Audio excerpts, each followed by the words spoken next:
Tudo bem com vocês? Espero que sim, mais uma aula. E hoje a gente vai utilizar o Soroban, tá, senhores? Aqui é uma atividade de um exercício, tá? Que exercício que é esse? É a raiz cúbica. Então, vamos aqui devagarzinho.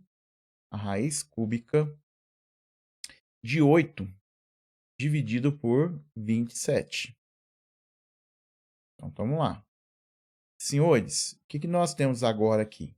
Nós temos que orientar o nosso aluno, explicar para o nosso aluno que, nesse caso da divisão aqui, eu posso separar as raízes do numerador e do denominador. Então, eu posso fazer assim, ó. Raiz cúbica de 8 e a raiz cúbica de 27, tá ok?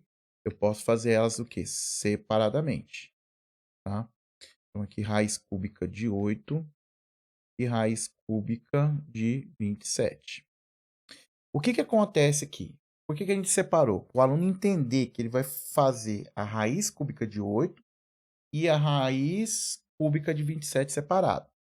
Se o aluno já tem noção de tabuada, de potência, você poderia perguntar para ele qual número multiplicado por ele mesmo, quantas vezes? 3 vezes, porque raiz cúbica, né, que dá 8. Aí o aluno pode fazer, 2, 2 vezes 2 vezes 2, né, dá 8. 2 vezes 2, 4 vezes 2, 8. Ele pode fazer isso. É um número pequeno, talvez ele tenha essa visão. Se ele não tem, né, no caso que a gente vai utilizar o Soroban como um instrumento pedagógico, tá, de tecnologia assistiva, então o que a gente vai fazer? A gente vai usar o Soroban para registrar a fatoração. A gente vai fatorar com o Soroban. Como que a gente vai fazer isso? A gente vai registrar na unidade da primeira classe o 8, certo? E aí, a gente vai ter que o quê? Fatorar. E fatorar a gente vai dividir pelos números primos, né? Quem são os números primos? São os números divisíveis por 1 e por ele mesmo. Então, nós temos o 1, o 2, o 3, o 5, o 7 e assim por diante. Então, o que eu vou fazer então aqui? Eu vou, então, fatorar o 8. Então, nós vamos começar a dividir pelos números primos. 8 é par. E todo número par é divisível por 2. Repita isso várias vezes para o seu aluno para ele ir guardando isso aí no coração dele. Então, nós vamos dividir por 2. Então, nós vamos lá na centena da quinta classe. Eu estou indo na quinta classe, porque meu Soroban só está indo até a quinta classe, tá, gente? Na centena da quinta classe, vamos registrar o 2. Então, 8 da primeira classe dividido por 2 vai dar 4. Apago o 8 e registro 4. O 4 também é par. Todo número par é divisível por 2. Então, eu vou dividir ele por 2. Então, eu vou na dezena da quinta classe e vou registrar o 2. 4 dividido por 2 dá quanto? Dá 2. Apago o 4, registro 2. O 2 também é par. Então, ele é divisível por 2. Então, eu vou na unidade da quinta classe, vou registrar o 2. 2 dividido por 2, 1. Então, na unidade da primeira classe, onde tem 2, eu vou apagar o 2 e registrar 1. Quando a gente chega no 1, é que a gente acabou nossa fatoração. E aí, o que você vai ter que fazer? Criar essa noção que o 2, que está registrado lá na quinta classe, ele repetiu quantas vezes? Ele repetiu 3 vezes. Então, é 2 elevado ao cubo. Ele já estudou potência. Ele sabe que o expoente me conta quantas vezes a base o quê? Repete. Quem é a base? É 2. O 2 repetiu quantas vezes? 3 vezes. Eu quero que você tome um cuidado que tem professor que fala assim, corta o 3 com 3. A gente não pode cortar. Nós não podemos cortar aqui. Não existe esse de cortar.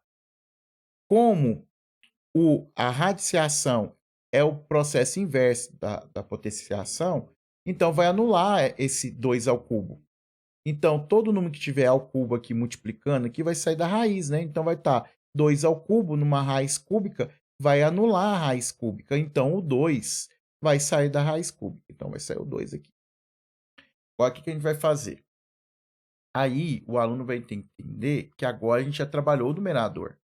Agora a gente vai trabalhar o denominador, certo? Quem é o denominador? É raiz cúbica de 27. Então, a gente vai agora fatorar o 27 no Soroban. 0 Soroban. Vamos registrar o 27 na primeira classe, certo? Vamos registrar o 27 na primeira classe.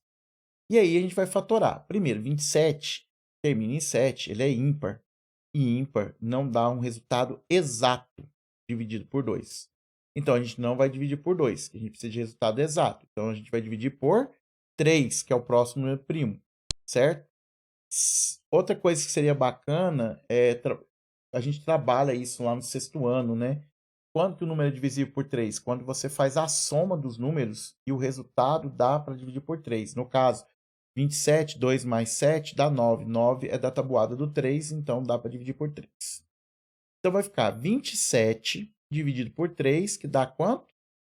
Dá 9. Apago 27 da primeira classe e vou registrar na unidade da primeira classe quanto? 9.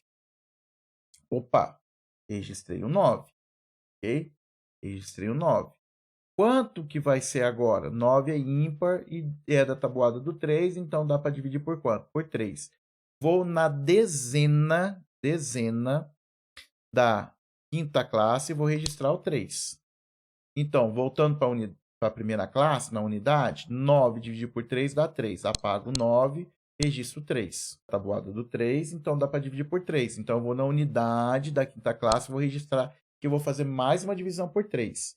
Então, 3 dividido por 3 vai dar quanto? Vai dar 9. Oh, perdão, 3 dividido por 3 vai dar 1. Então, eu apago 3 e registro 1. Quando eu chego no 1, tá? Acabou o meu processo de fatoração.